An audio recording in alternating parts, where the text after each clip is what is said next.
We do this because we believe in this technology. It is just intellectually stimulating, and the prospects for the future, to know that we might be impacting care for millions of patients in the future, I mean, that's really why we're in this business.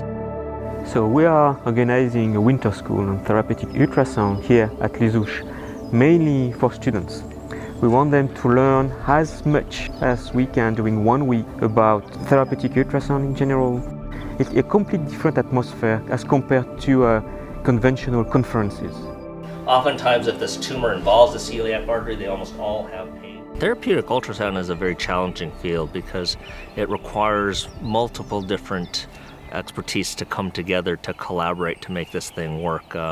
From the most basic standpoint, you need high-quality engineer and scientists to get together with interested clinicians, and that's probably one of the hardest collaborations to get going. As a clinician, the view of HIFU and ultrasound is they think it's complicated, is difficult to do, is too long, and since so many years, people are not really believing they can do it. Our job today is to make it accessible and easy to use by everyone. That's our job. The Engineering Physical Sciences Research Council has funded this network for ultrasound therapy, which we call Thunder. I'm really excited about this because it means that we can try and bring together the whole of the therapy ultrasound community in the UK. We can work together, we can initiate joint projects, and we can start to tell the rest of the UK, the clinical community, about what therapy ultrasound can do. It's an enormous opportunity. When ultrasound is used for imaging, it's used at low power.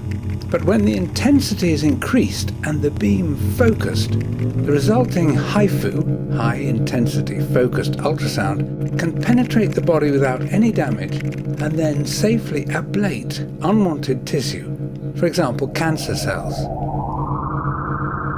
It's like a superhero skill. It's like a sci-fi thing. You can't see it, you can't feel it, but it can go into the body and burn things. It can do surgery inside the body without making a cut. Just, people understand like diagnostics, so they know, if anyone's been pregnant or had someone pregnant in the family, they know about ultrasound. And so they know that it doesn't hurt because they've had it, they've seen it on TV. And then for that to actually go in the body and treat, I mean, that's amazing. It's important that it's non-invasive because, for instance, if you're treating the brain, if you're going to do deep brain stimulation, which is an alternative for the essential tremor treatment, you have to insert something into the brain, and the track on which you insert it, you do damage. So if you have something where you don't do any damage except at the central region where you want it, then that must be an advantage, surely. Also, if you don't have to breach the skin, so if you have a non-invasive technique which allows you to get into the liver or the pancreas, without introducing any probes into the body, then you don't run the risk of infection. It's just extraordinary how much you can do with it. The other thing that ultrasound has the ability to do is to help with chemotherapy. So one of the major issues with chemotherapy is you give drugs that are essentially poisons. They poison the cancer, but they also poison the other cells within your body. And what we can do is we can encapsulate those chemo drugs in little agents that are sensitive to ultrasound. So you inject them in the body, they're encapsulated in this nice, safe little membrane. And then if we fire ultrasound in, we can actually tune the ultrasound to pop that membrane and deliver the drugs to just the right place. Focused ultrasound beams break up tissue by causing cavitation, bubbles created by the heating effect. This cavitation process is fascinating to watch. That's really one of the things that got me excited about the field, was seeing Larry Crumb's movies of cellular debris in a fountain where the ultrasound sound waves were focused. And I thought that creation of micro parts of cells could be a great stimulus to the immune system. Compared to all the other therapeutic mechanisms or modalities that exist, ultrasound is the one thing that can cause that type of mechanical disruption. I think that this is incredibly promising, and it's something that no other technology is capable of doing.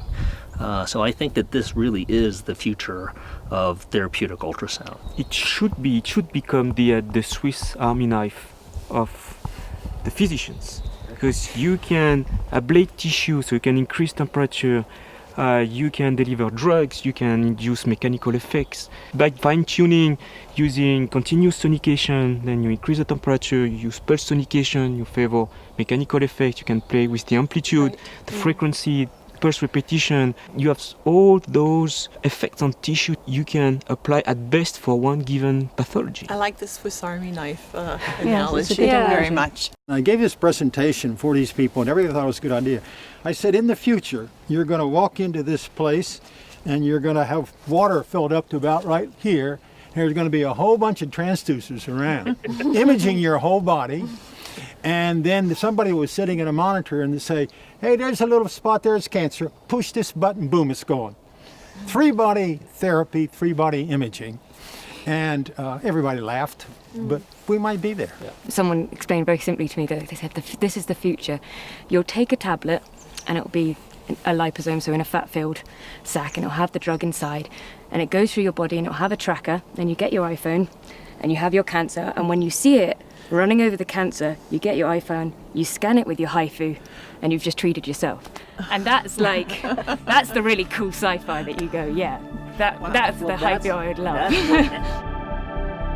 This is just lovely. You are so lucky to do this job. It's not a routine. Every day is different.